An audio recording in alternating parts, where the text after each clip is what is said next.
MHT CETच्या पहिल्या अटेम्प्टचा result जो आहे तो डिक्लेअर झालेला आहे. थोडासा शॉकिंग आहे, कारण का आत्ता काही मुलांचे कॉल्स वगैरे किंवा मेसेजेस वगैरे आले, त्यावरून समजतंय की भरपूर मुलं अशी आहेत की ज्यांना अनएक्सपेक्टेड पर्सेंटाईल मिळाले. म्हणजे काही मुलांना त्यांच्या अपेक्षेपेक्षा चांगलंसुद्धा पर्सेंटाईल मिळाले आणि काही मुलं असे आहेत की 1-2 केसेस मी सांगतो.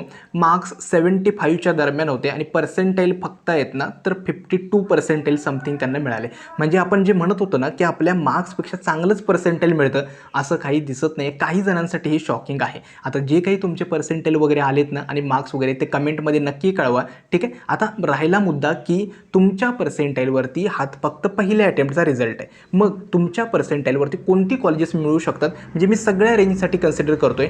40 पर्सेंटाईलपासून जरी 99 पर्सेंटाईलपर्यंत आलं तर मी आजच्या या व्हिडिओमध्ये एक आयडिया देतोय की ही कॉलेजेस तुम्हाला मिळू शकतात. याच्यासाठी तुम्ही नक्की प्रयत्न करायला पाहिजे. 2 गोष्टी आहेत. पहिली म्हणजे काय, पालकांनी आपल्या मुलांचं जे काही पर्सेंटाईल आले ते ॲक्सेप्ट करा, ठीक आहे. आता जे आले त्यावरती चांगलं कॉलेज कसं मिळवता येईल यासाठी प्रयत्न करा. आणि दुसरं म्हणजे काय, तर भलेही कमी पर्सेंटाईल आला असेल, अजून कॅप प्रोसेस बाळांनो बाकी आहे. हे मी का सांगत असतोय, गेल्या वर्षीपासून कित्येक विद्यार्थ्यांची माझ्या काउन्सिलिंग बॅचमधल्या विद्यार्थ्यांची कित्येक उदाहरणं आहेत.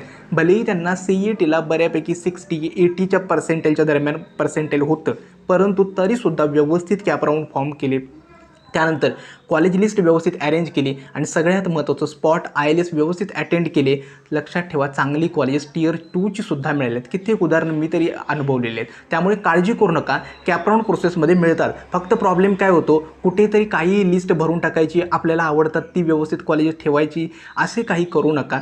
पहिल्यांदा कॉलेज लिस्ट बनवताना सगळ्यात जास्त गरजेचं असतं त्याचा कट ऑफ ॲनालिसिस करणं, कॉलेजच्या प्लेसमेंट्स, रँकिंग यानुसार त्यांची लिस्ट सिक्वेन्स बनवणं, या सगळ्या गोष्टी इम्पॉर्टंट आहेत. आता मी काउन्सिलिंगमध्ये हेच सांगत असतो, कारण का तुमची लिस्ट बनवणं सगळ्यात जास्त गरजेचं आहे, ठीक आहे. आता हे जे आहेत पर्सेंटाईल जे आलेले आहेत, अजून आपलं सेकंड पर्सेंटाईल येणं बाकी आहे. आय होप सेकंडला सगळ्यांना पेपर चांगले गेले, त्यामुळे नक्की चांगले पर्सेंटाईल.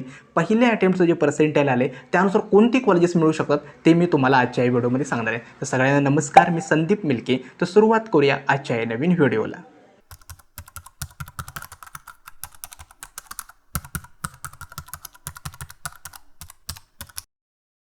व्हिडिओच्या सुरुवातीला एक छोटीशी गोष्ट, ती म्हणजे काय, तर आता रिझल्ट पहिल्या अटेम्प्टचा तरी डिक्लेअर झालेला आहे आणि आमच्या पर्सनल काउन्सिलिंग बॅचमध्ये ज्या मुलांना एनरोल करायचं ना त्यांच्यासाठी थोडक्यात मी माहिती सांगतो.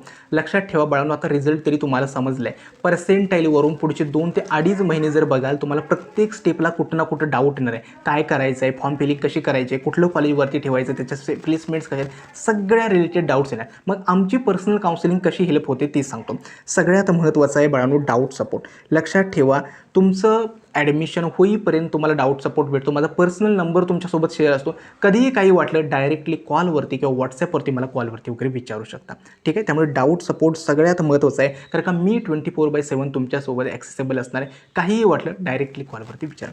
दुसरं आहे पर्सनलाइज कॉलेज लिस्ट. लक्षात ठेवा, कॉलेज लिस्ट बनवताना खूप इम्पॉर्टंट आणि काळजीपूर्वक बनवावी लागते. एक चुकीचं कॉलेज तुम्हाला तिथंच लॉक होऊन बाकीचे कॉलेजेस चेकसुद्धा होऊ शकत नाहीत. ऑटो फ्रीजचे रूल्स आहेत, या सगळ्या गोष्टी कन्सिडर करावे लागतात.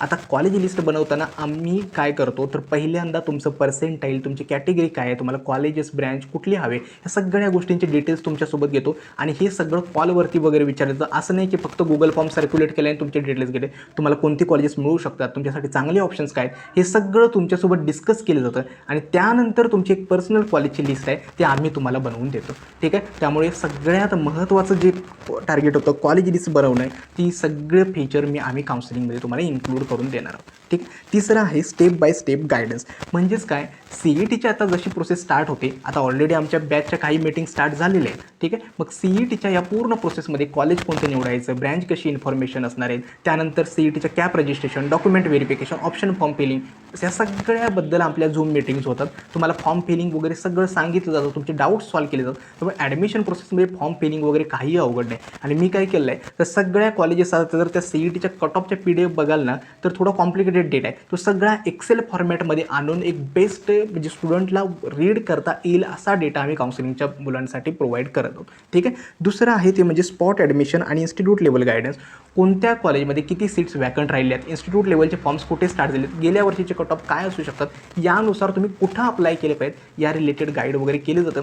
जेणेकरून ॲडमिशन आणि स्पॉट आणि ILSचे सुद्धा तुम्हाला गायडन्स आम्ही काउन्सिलिंगमध्ये करणार आहोत.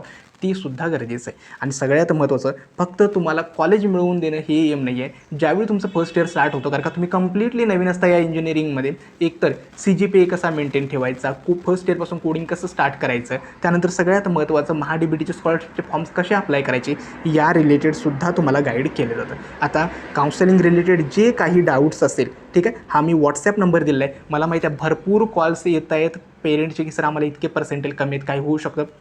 शक्य तर काय करा, व्हॉट्सॲपवरती मेसेज करा, कारण का ॲट अ टाईम इतके कॉल्स रिसीव्ह करणं मला खूप अवघड जातं. ठीक आहे. दुसरं आहे काउन्सिलिंगचे चार्जेस काय आहेत. लक्षात ठेवा, या पूर्ण काउन्सिलिंगचे चार्जेस जे आहे आम्ही चार्ज करतो आहे 2500 इतके चार्जेस आहेत. ज्यांना एनरोल करायचं आहे डिस्क्रिप्शन बॉक्समध्ये आणि कमेंट बॉक्समध्ये मी लिंक दिलेली आहे, त्यावरती नक्की एनरोल करा. जर काही डाऊट असेल तर व्हॉट्सॲप मेसेज करा. आता येतो व्हिडिओच्या मेन कंटेंटवरती की कोणत्या पर्सेंटेजला किती कॉलेजेस मिळेल. तर मी काय केले, डिफरंट कॅटेगरीमध्ये विद्यार्थ्यांना डिवाईड केले. पहिल्यांदा काय करेल तर 95+ पर्सेंटाईल ज्यांना आहे त्यांच्यासाठी कॉलेजेस सांगेल, त्यानंतर 90 to 95 पर्सेंटाईल आहे त्यांच्यासाठी कॉलेजेस सांगेल, आणि त्यानंतर 80 to 90 पर्सेंटाईल अशा कॅटेगरीमध्ये डिवाईड केले. प्रत्येक पर्सेंटाईलला इंडिव्हिज्युअली कॉलेज सांगणं खूप डिफिकल्ट आहे. त्यामुळे समजा 95+ म्हणजेच काय, तर ज्यांचं पर्सेंटाईल 95 to 100च्या दरम्यान आहे त्यांच्यासाठी कोणती कॉलेजेस मिळू शकतात हे ओव्हरऑल आयडिया सांगतो. आणि मी काय केले, फक्त ओपन कट ऑफच्या नुसार तुम्हाला ही कॉलेजेस सांगतोय. ठीक आहे. काही कॉलेजेस काय होतात तर SC कॅटेगरीला खूप कमी कट ऑफ असतो, त्यामुळे जे कॉलेज ओपनसाठी 96ला मिळतं आहे ते SC कॅटेगरीसाठी 92ला पण मिळू शकतं.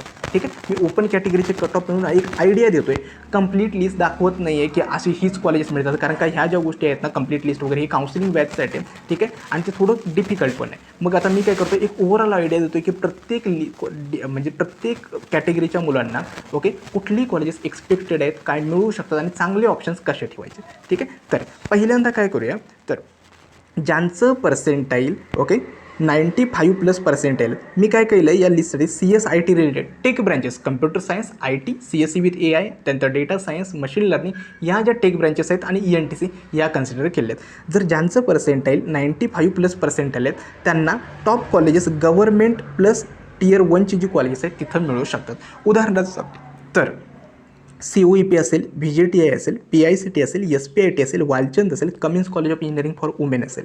ठीक आहे. त्यानंतर दुसरी कुठली कॉलेजेस आहेत, VIT हे पुणेमधले Vishwakarma institute of technology, DJ Sangvi असेल, थाडोमल असेल, विवेकानंद चेंबूर असेल, त्यानंतर KJ सोमय्या असेल ओके, आता मुंबईचं कॉलेज सांगितलं आहे. त्यानंतर PCCOE रावेत असेल, AI असेल. तर ही जी कॉलेज आहे ही लिस्ट थोडी मोठी आहे. ठीक आहे. त्यामुळे 95 पर्सेंटाईल असेल असं नाही की 95 पर्सेंटाईल आहे म्हणून COEP मिळेल, एक रफ आयडिया देतोय. ठीक आहे. तर ऑब्वियसली या कॉलेजेससाठी टेक ब्रँचेससाठी सगळ्यांना 99+च लागणार आहेत. ठीक आहे. 95+ असेल तर ॲटलिस्ट या कॉलेजेसमध्ये तुम्हाला चान्सेस आहेत. आणि ही जी लिस्ट आहे ती खूप मोठी आहे, कारण का पुण्यामध्ये जर बघाल ना या लिस्टमध्ये अप्रॉक्सिमेटली DY पाटीलचे 2 कॅम्पस येतात, त्यानंतर आपलं PCCOE रावेतचा कॅम्पस येतो, JSPMचं कॅम्पस येतो, त्यानंतर AISSMSचे 2 कॅम्पस येतात, ISQRIT असे भरपूर कॉलेजेस आहेत या लिस्टमध्ये, ती तुम्हाला मिळू शकतात. MIT आळंदी आहे, PVJ. ठीक आहे. सेम येतं आपल्या मुंबई साईडला सुद्धा 95+ असेल तर थाडोमल असेल, विवेकानंद चेंबूर असेल, विद्यालंकर असेल, ठाकूर कॉलेज असेल, फादर रॉड्रिग्ज असेल, असे भरपूर कॉलेजेस इथं तुम्हाला ते मिळू शकतात. ठीक आहे. हे होतं 95+ पर्सेंटाईल ज्यांचं आहे त्यांच्यासाठी. हे अप्रॉक्सिमेटली आहेत. एक्झॅक्टली तुम्हाला कट ऑफसाठी काय करावं लागेल, CET सेलच्या कट ऑफ PDFमध्ये तुमच्या कॅटेगरीच्या पुढं ही कॉलेजेस तुम्ही सर्च करा की तुमच्या कॅटेगरीचे कॉलेजेस इथं काय आहेत. ठीक आहे. नेक्स्ट कॅटेगरी जी आहे ठीक आहे ती आहे 90 to 95 पर्सेंटाईल. ठीक आहे. ह्या युजली इथं Tier 2 आणि 3ची colleges computer science, IT, AI आणि ENTCसाठी मिळून जातात. आता कोणती कॉलेजेस आहेत, मी फक्त इथे सॅम्पल लिस्टसाठी 2-3 कॉलेजेस दाखवले आहेत, परंतु ही लिस्ट आहे ना ती मी सांगतो पुढं की केवढी मोठी लिस्ट आहे. ठीक आहे. ओके. तर ज्यांचं पर्सेंटाईल सो ज्यांचं पर्सेंटाईल 90 to 95 पर्सेंटाईल आहे त्यांच्यासाठी पुण्यामधली पहिल्यांदा ऑप्शन सांगतो. तर तुमच्यासाठी काय तर GH रायसोनी वाघोलीचा कॅम्पस आहे, सिंहगडचे सगळे कॅम्पस आहेत मोस्टली जे टॉपचे आहेत, उदाहरणार्थ Sinhgad college of engineering Vadgaon, Kashibai Navale, RMD Sinhgad असेल किंवा NBNचे कॅम्पस, यांचे कट ऑफ ॲप्रॉक्सिमेटली 90 to 95च्या दरम्यान आहेत. ठीक आहे. ही झाली 2 कॉलेजेस. त्यानंतर दुसरं आहे MMCOE कर्वेनगर आहे, प्रोग्रेसिव्ह एज्युकेशन सोसायटीचं मॉडर्न कॉलेज आहे, वाडिया मॉडर्न कॉलेज आहे, JSPM हडपसर आहे. ठीक आहे. त्यानंतर अजून ही लिस्ट आहे ती खूप मोठी आहे, कारण की याच्यामध्ये अजून नाही म्हटलं तरी 8 ते 10 कॉलेजेस येतात. ठीक आहे, ही 90 to 95% आहे. आता मुंबईमध्ये बघाल, ही फक्त मी ॲप्रॉक्सिमेटली सांगतो आहे. ठीक आहे, यांचेसुद्धा कट ऑफ 95च्या अराउंड आहेत. ठीक आहे, मग याच्यासाठी कुठली लिस्टमध्ये येतात, एक तर झेवियर कॉलेज येतं, त्यानंतर आपलं येतं अथर्व कॉलेज ऑफ इंजिनिअरिंग मालाडचं कॉलेज आहे. त्यानंतर नेक्स्ट कॉलेज जे आपलं येतं ते म्हणजे काय, डॉन बॉस्को कॉलेज आहे. या कॉलेजेसचे कट ऑफ ॲप्रॉक्सिमेटली 90 to 95च्या दरम्यान आहेत. आणि बाकी जे आहे SIS ग्रॅज्युएट स्कूल वगैरे यांचेसुद्धा कट ऑफ तिथं मॅच होतात. ही सुद्धा लिस्ट बघाल, इथं मुंबईमध्ये या रेंजमध्ये थोडीफार कमी कॉलेजेस आहेत. RGIT सुद्धा आहे, Rajiv Gandhi institute of technology, ज्याचा पण 95च्या दरम्यान आहे. त्यामुळे लक्षात ठेवा, ज्यांचं पर्सेंटाईल 90 to 95% दरम्यान आहेत त्यांच्यासाठी Tier 2 आणि Tier 3चे कॉलेजेस टेक रिलेटेड. कारण काय झाले, गेल्या 2 वर्षांपासून ना टेक रिलेटेड ब्रांचेसचे कट ऑफ आहेत ना ड्रास्टिकली इन्क्रीज झाले. त्यामुळे जी लोअर कॉलेज होती ना ती पण सगळी 90%ला जाऊन बसली. ठीक आहे, अशी सिच्युएशन आहे. आता नेक्स्ट कॅटेगरी जी आहे 80 to 90% काय, तर डिपेंड करतात की तुम्हाला Tier 3चे कॉलेजेस मिळू शकतात. ठीक आहे, पुण्यामध्ये Tier 3 कॉलेजेसची लिस्ट खूप मोठी आहे, मुंबईमध्ये सुद्धा खूप मोठी आहे. आता मुंबईला काय होतं, रिजन वाईज ठरवतं. म्हणजे मुंबईला मेन ठाण्या साईडला कॉलेजेस, मोस्टली नवी मुंबई साईडला ही कॉलेजेस आहेत. ठीक आहे, मग पुण्यामध्ये जर बघाल तर NMIT आहे, नूतन महाराष्ट्र इन्स्टिट्यूट ऑफ टेक्नॉलॉजी, याचा कट ऑफ ॲप्रॉक्सिमेटली 92% आहे. ठीक आहे, सिंहगडचे नरेचा कॅम्पस आहे, NBNचा पण कॅम्पस आहे, GSPM नरे आहे. त्यानंतर पद्मविभूषण वसंतदादा पाटील बावधनचं कॉलेज आहे. ठीक आहे, त्यानंतर MMIT लोहेगाव आहे, अजिंक्य DY पाटील लोहेगाव आहे, JSPM आहे, झील कॉलेज आहे, ट्रिनिटीचे कॅम्पस, ट्रिनिटीचे पण 3 कॅम्पस आहेत, पिसोलीला आहे, येवलेवाडीला आहे. त्यानंतर अनंतराव पवार काय आहे, गेनबा मोजे कॉलेजेस आहे. ही कॉलेजेसची संख्या खूप जास्त आहे, ॲप्रॉक्सिमेटली इथं 20+ कॉलेजेस येतात या 80 to 90%ला. ठीक आहे, आणि मुंबईमध्ये सुद्धा बघाल, मुंबईला ही फक्त मी सॅम्पल कॉलेजेस दाखवतो आहे, परंतु मुंबईमध्ये सुद्धा ही कॉलेजेस खूप म्हणजे लिस्ट मोठी आहे. Datta Meghe college of engineering आहे, त्यानंतर तेरणा कॉलेज आहे, MGM कामोठे कॉलेज आहे, इंदिरा कॉलेज आहे, सरस्वती कॉलेज आहे, त्यानंतर भारतीय विद्यापीठ खारघरचं कॉलेज आहे. अशी जी कॉलेजेस आहेत इथं तुम्हाला चान्सेस आहेत की 80 to 90% ॲप्रॉक्सिमेटली तुम्हाला मिळू शकेल. युजली 80पर्यंत ही कॉलेजेस येत नाहीत, 85 to 90च्या दरम्यानच यांचे कट ऑफ आहे. आणि या लिस्टमध्ये भरपूर म्हणजे जर तुम्ही बघाल ना, शिवाजीराव जोंधळे असेल, न्यू होरायझन असेल, ठीक आहे, ठाणे साईडला पण भरपूर, ज्ञान प्रबोधिनी असेल, भरपूर कॉलेजेस या साईडला आहे. ठीक आहे, त्यामुळे 80 to 90 जरी पर्सेंटेल असेल, ही ओव्हरऑल कॉलेजेस आहेत तुम्हाला मिळण्याची. ठीक आहे, आता येतो ज्यांचं पर्सेंटाईल बिलो 80 म्हणजे 70 to 80% असेल तर काय करायला पाहिजे. ठीक आहे, ॲज युज्युअल इथंसुद्धा तुम्हाला कॉलेजेस मिळतात. फक्त काय होतं, जर कॅटेगरी असेल तर तुम्हाला थोडाफार कट ऑफमध्ये डिफरन्स येतो आणि कट ऑफनुसार ती कॉलेजेस मिळू शकतात. मग जी नवीन काही CSIT रिलेटेड कॉलेजेस झालेले आहेत, ठीक आहे, तिथं तुम्हाला चान्स आहे की या पर्सेंटाईलला कॉलेजेस मिळू शकतात. ठीक आहे, कट ऑफ थोडेफार जास्त आहेत, परंतु ॲप्रॉक्सिमेटली जी नवीन कॉलेजेस आणि थोडी लोअर आहेत किंवा थोडे आउटसाईड आहेत. आता पुण्याच्या थोड्या आउटसाईड जर बघाल, मावळ साईडला कॉलेजेस आहेत, किंवा इकडे राजगड आहे, सह्याद्री व्हॅलीचं कॉलेज आहे, किंवा इथं नारायणगावजवळ समर्थ कॉलेज आहे. ठीक आहे, मग अशी जी कॉलेजेस आहेत इथं कट ऑफ हे थोडेफार कमी आहेत. ठीक आहे, दुसरं आहे ते म्हणजे काय, तर तुम्ही थोड्याफार चांगल्या Tier 3च्या कॉलेजेसमध्ये तुम्हाला ENTC मिळू शकतं किंवा अदर ब्रँचेस पण अवेलेबल असतं. ठीक आहे, शक्य काय करा, तर जर 70 to 80% दरम्यान असेल तर जी काही लोकल कॉलेजेस असतात आपल्या जवळच्या आपल्या डिस्ट्रिक्टमधली ती प्रेफर करायचा प्रयत्न करा. कारण का काय होतं, छोटे एक उदाहरण सांगतो. अशी काही स्टुडंट आहेत जे मराठवाड्यातले आहेत, विदर्भात आहेत, आणि त्यांना या पुण्यातल्या कॉलेजेसबद्दल माहितीच नाही. त्यांना काय वाटतं, फक्त पुणे म्हणजे काय IT हब आहे, इथं आलं की आपल्याला प्लेसमेंट मिळणार, जॉब मिळणार. हे सगळं दुरून डोंगर साजरेसारखी अवस्था आहे. ठीक आहे, तुम्ही इथं जर येऊन बघाल तर काही कॉलेजेस असे आहेत, भरपूर कॉलेजेस असे आहेत जिथं गेल्या 2-3 वर्षांपासून मोजून हाताच्या बोटांवरती मोजण्या इतक्या कंपनी झाल्या आहेत. आणि कॉलेजचा इंटेक किती आहे, प्रत्येक ब्रँचला 200-240 असे इंटेक आहेत. मग या सिच्युएशन्स बाळून तुम्हाला माहिती नाही. काउन्सिलर फक्त काय करतात, AI प्रिडिक्टरवरची कॉलेज लिस्ट असते ती कॉपी करतात, ती कट ऑफनुसार अरेंज केली असते आणि ती देऊन टाकतात. ते कॉलेज कसं आहे, त्याचे प्लेसमेंट कशा आहेत, या गोष्टी कोणीही तुम्हाला सांगणार नाही. ठीक आहे, त्यामुळे काळजी घ्या. जर 70 to 80% असेल तर तुम्हाला 2 ऑप्शन्स मी दिलेले आहेत. एक म्हणजे पुण्यामध्ये सुद्धा लोअर कॉलेजेस तुमच्यासाठी मिळतात, परंतु कॉलेजेस खूप लो आहेत. ठीक आहे, उदाहरणार्थ सांगायचं झालं तर आता आलाडचं कॉलेज आहे. ठीक आहे, त्यानंतर अजून बघाल तर भरपूर म्हणजे कीस्टोन स्कूल ऑफ इंजिनिअरिंग आहे. अशी खूप म्हणजे 5-6 कॉलेजेस आहेत पुण्यामध्ये. सेम मुंबईला सुद्धा आहे, विवा कॉलेज वगैरे आहे. ठीक आहे, त्यानंतर अजूनसुद्धा आहेत मुंबईमध्ये. ठीक आहे, आता जर अशा सिच्युएशन असेल तर काळजी काय घ्यायची, लोअर कॉलेजेस भेटत असेल तर ट्राय करा की तुम्ही त्याच्यापेक्षा बेटर कॉलेजमध्ये ENTC कसं मिळेल, किंवा तुम्ही core branches electrical, mechanical, civil, chemical, instrumentation यांचा पण विचार करू शकता.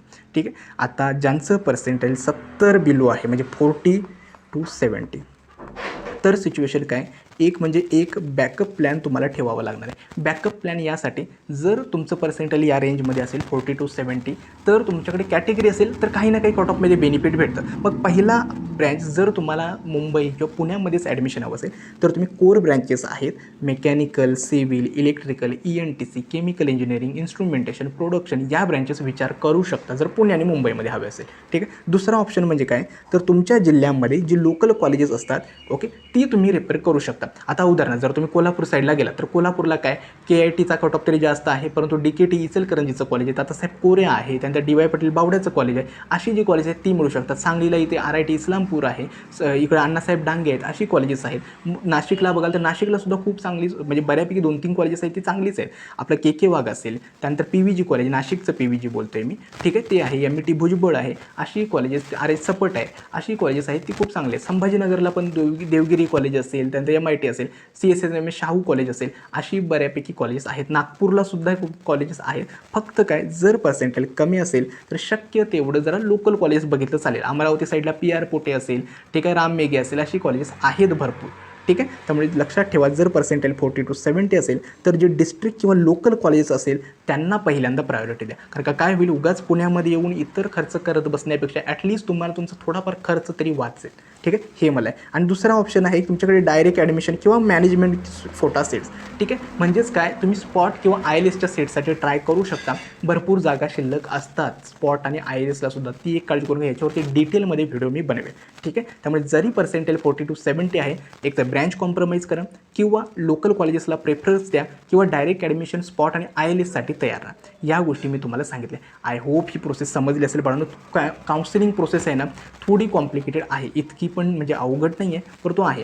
प्रॉब्लेम कुठे येणार आहे, तुम्हाला कॉलेजेस माहिती नाही आहेत, ते कॉलेजचा सिक्वेन्स माहिती नाही, कॉलेजेसचं प्लेसमेंट या गोष्टी माहिती आहेत. म्हणूनच एक काउन्सिलिंगची गरज असते की तुम्हाला ॲटलीस्ट कोणतरी सांगणार पाहिजे की नाही हे लिस्टमध्ये हे कॉलेज नको आपण ठेवायला किंवा याचा सिक्वेन्स बरोबर नाही आहे. या गोष्टी आम्ही काउन्सिलिंगमध्ये बाळांनो प्रोव्हाइड करतो. ज्यांना काउन्सिलिंगमध्ये एनरोल करायचं आणि नक्की एनरोल करा. सगळ्यात महत्त्वाचं तुमची कॉलेज लिस्ट, तुम्हाला पर्सनल गाईड करणं, या सगळ्या गोष्टी आमच्याकडून केल्या जातात. ॲडमिशन प्रोसेसमध्ये तुम्हाला कुठेही काही अडचण येणार नाही. कॉलेज निवडताना, कॉलेज सिलेक्ट करताना याची जबाबदारी आहे. तुमचं पर्सेंटाईलनुसार व्यवस्थित सगळी कॉलेज लिस्ट तुम्हाला समजावून सांगून कॉलेज ब्रँच कुठली मिळू शकतात, काय ठेवायला पाहिजे, या सगळ्या गोष्टी आम्ही प्रोव्हाइड करतो. ज्या मुलांना एनरोल करायचं आहे नक्की एनरोल करा, कारण का सेशन्स वगैरे आपले लवकर स्टार्ट होत आहेत. तर आय होप तुम्हाला आजचा हा व्हिडिओ समजला असेल. आजचा हा व्हिडिओ मी इथेच थांबवतो. धन्यवाद.